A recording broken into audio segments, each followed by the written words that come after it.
pourquoi devenir coach? Alors quand Lizzie m'a appelé l'année dernière, j'ai immédiatement accepté de devenir coach et ce pour 3 raisons. La première, et là je vais reprendre des mots qu'ont utilisés les coachés, c'était pour aider les étudiants à sortir du flou.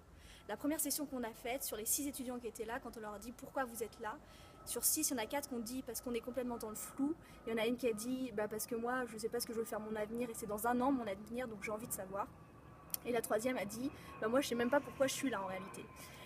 Donc pour aider les étudiants à sortir du flou. La deuxième raison, c'est pour les aider à trouver leur voie, mais leur voie qui leur correspond à eux. Et la force de cette méthode, c'est qu'elle repose vraiment sur la personnalité des personnes, sur leurs rêves, sur leurs cauchemars, sur leurs envies, sur leur équilibre vie privée, vie professionnelle.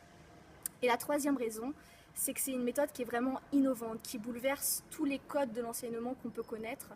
Et j'encourage vraiment les étudiants à la tester, puisque c'est au-delà d'être un apprentissage sur soi et sur son avenir, c'est un véritable moment de plaisir également. Quel est votre bilan en tant que coach? Alors, mon bilan, il est double. Le premier, c'est que c'est une méthode qui est efficace. C'est en 6 séances. Alors oui, le samedi matin, on se lève à 8 heures, mais il y a des petites viennoiseries, il y a du jus de fruits.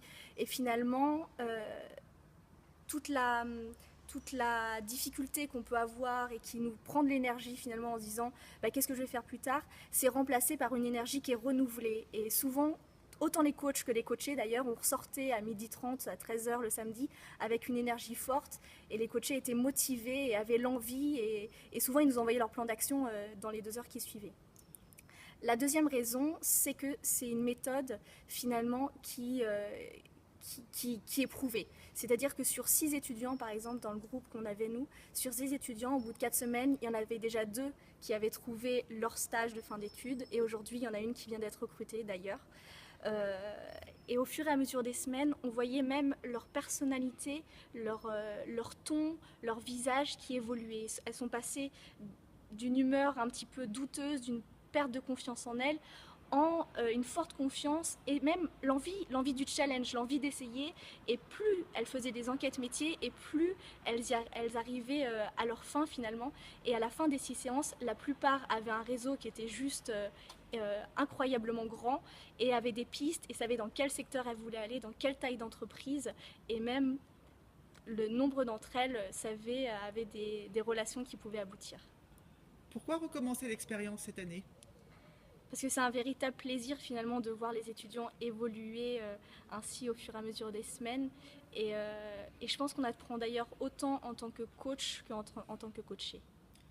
Si vous aviez un conseil à donner aux étudiants pour les inciter à devenir coachés? Se lancer, tout simplement se lancer. C'est une chance qui est donnée finalement à peu de personnes. C'est que 6 séances sur une vie, c'est peu. Et finalement, ces 6 séances-là, elles peuvent avoir un impact énorme sur la suite de notre vie, notre carrière, sur la vie globalement qu'on aura. Merci Caroline.